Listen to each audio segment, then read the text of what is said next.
The first thing that we need to give our people is clarity. The one thing that people say gives them the most reason for stress in the workplace is a thing called role ambiguity, which is, I just don't know what's expected of me at work. Now, if you think of the mantra of, look, how can you possibly meet an expectation that hasn't been set, then you've got the gist of what we're trying to get across here. Give people the clarity of what's expected. Now, what are the things that you would want to give people clarity on? Well, there are three key things that you want to do. The first thing is, let's give people clarity on the role itself. So again, what does the job description look like? Is it an accurate reflection of the role that you genuinely want them to do?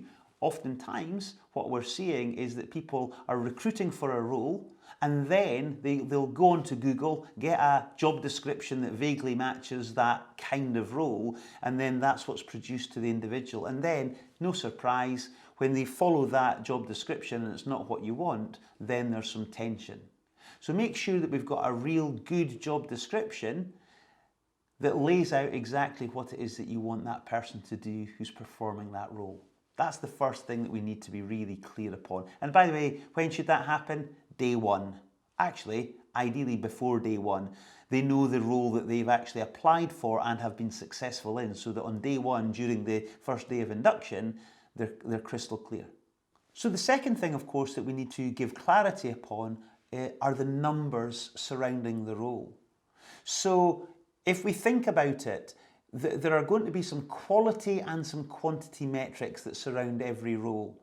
So that certain levels of activities or tasks that people need to perform, well, actually performing to what quantity, so how often, how frequently, how much volume do we need to be achieving in those in the role, and secondly, to what quality, what's the quality metrics that we would attach to each of the roles. Now, some people call these the KPIs, or key performance indicators. Others call it measures of success.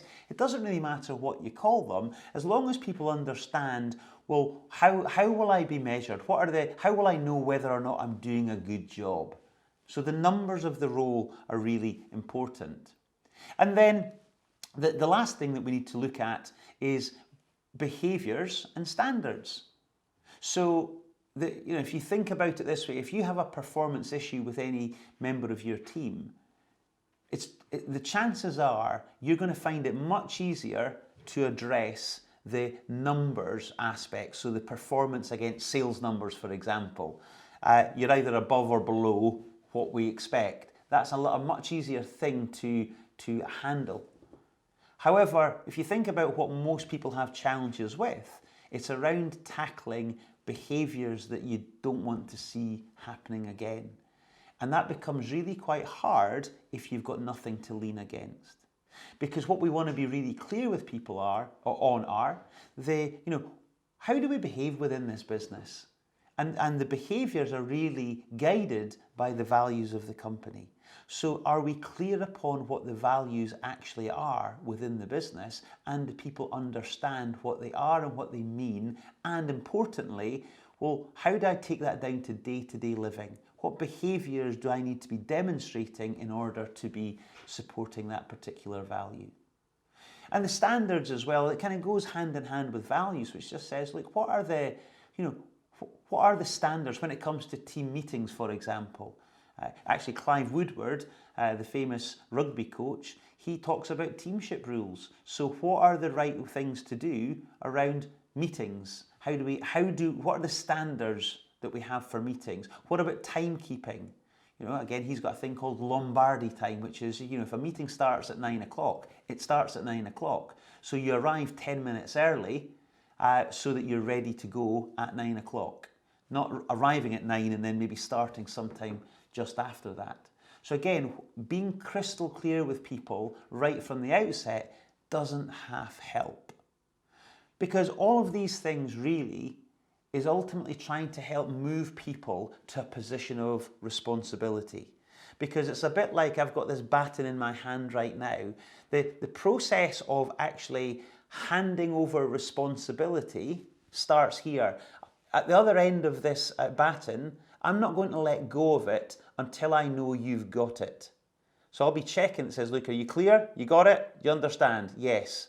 And therefore, I'm going to let go and let the other person run. So I'm starting the process of handing responsibility over.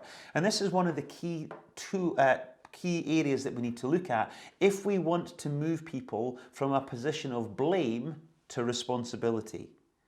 Because if I don't give clarity on any of these three things, then it's very easy for someone to say, well, you didn't tell me, I didn't know, how was I supposed to know these things if you haven't told me?